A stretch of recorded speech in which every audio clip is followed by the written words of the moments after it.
మన దగ్గరున్న డిజిటల్ కరెన్సీని అంటే క్రిప్టోని మామూలు డబ్బులా వాడగలమా?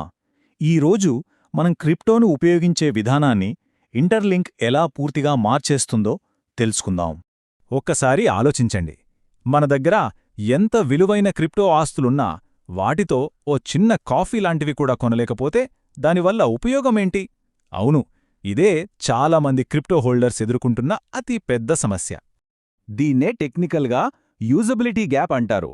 అంటే మన దగ్గర ఉన్నదాన్ని వాడుకోలేకపోవడం, క్రిప్టో అందరికీ చేరకపోవడానికి ఇదే ఒక పెద్ద అడ్డంకిగా మారింది. అయితే సరిగ్గా ఈ గ్యాప్ను ఫిల్ చేయడానికి వచ్చేసింది ఇంటర్లింక్ వీసా కార్డ్.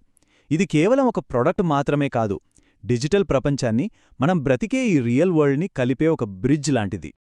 చాలా సింపుల్గా చెప్పాలంటే ఇంటర్లింక్ వీసా కార్డ్ ఏం చేస్తుందంటే మన డిజిటల్ వాలెట్లోని ఐటీఎల్ టోకెన్స్ని తీసుకుని వాటిని మనం బయట వస్తువులు కొనడానికి వీలుగా మారుస్తుంది.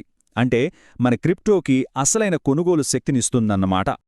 ఈ అద్భుతమైన ప్రాజెక్ట్ వెనక ఇంటర్లింక్ నెట్వర్క్, హెచ్పిఎక్స్ ఎల్ఎల్సి లాంటి చాలా పెద్ద కంపెనీలున్నాయి. ఈ పార్ట్నర్షిప్ వల్ల ఈ వీసా కార్డ్ కేవలం కొత్తగా ఉండటమే కాదు, చాలా నమ్మకంగా, సేఫ్గా కూడా ఉంటుందన్నమాట. సరే, ఇప్పుడు ఈ ప్రాజెక్ట్ ఎంత పెద్దదో, దీని స్కేల్ ఏంటో చూస్తే మనకు ఆశ్చర్యం కలగక మానదు.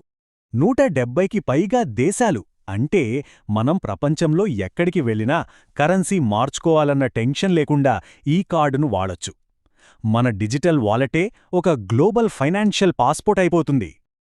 50 మిలియన్లు అంటే ఏకంగా 5 కోట్ల షాపులు! మన దగ్గర్లోనే చిన్న కాఫీ షాప్ నుంచి పెద్ద పెద్ద ఆన్లైన్ స్టోర్స్ వరకు వీసా కార్డ్ ఎక్కడ యాక్సెప్ట్ చేస్తారో అక్కడల్లా మన క్రిప్టోతో పేమెంట్స్ చేయొచ్చు. దీని అర్థమేంటంటే డిజిటల్ అసెట్ అనేది ఇప్పుడు కేవలం ఒక ఇన్వెస్ట్మెంట్ కాదు, అది ఒక గ్లోబల్ పేమెంట్ టూల్గా మారిపోతోంది. ఇది జస్ట్ సౌకర్యం మాత్రమే కాదు, క్రిప్టోను మన రోజువారీ జీవితంలో భాగం చేయడం. ఓకే, ఇంత పెద్ద విజన్ని ఇంటర్లింక్ ఎలా నిజం చేయబోతోంది, వాళ్ల ప్లాన్ ఏంటో, ఆ రోడ్ మ్యాప్ ఏంటో చూద్దాం. ఇక్కడ మనం చూడొచ్చు, ఈ ప్రాజెక్ట్ ఆల్రెడీ లైవ్ టెస్టింగ్ ఫేజ్లో ఉంది.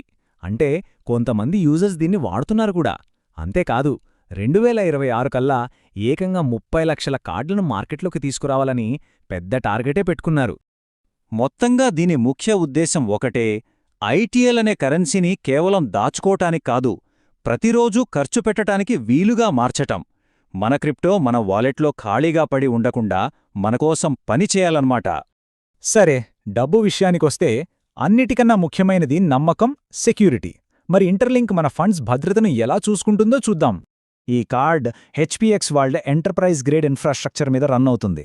అంటే ఏంటంటే పెద్ద పెద్ద బ్యాంకులు, ఫైనాన్షియల్ సంస్థలు ఎలాంటి టెక్నాలజీ వాడతాయో అదే లెవెల్ టెక్నాలజీతో మన డిజిటల్ ఆస్తులకు రక్షణుంటుంది. 8 సంవత్సరాలుగా జీరో ఇన్సిడెంట్స్, ఒక్కటంటే ఒక్క సెక్యూరిటీ ప్రాబ్లం కూడా రాలేదు.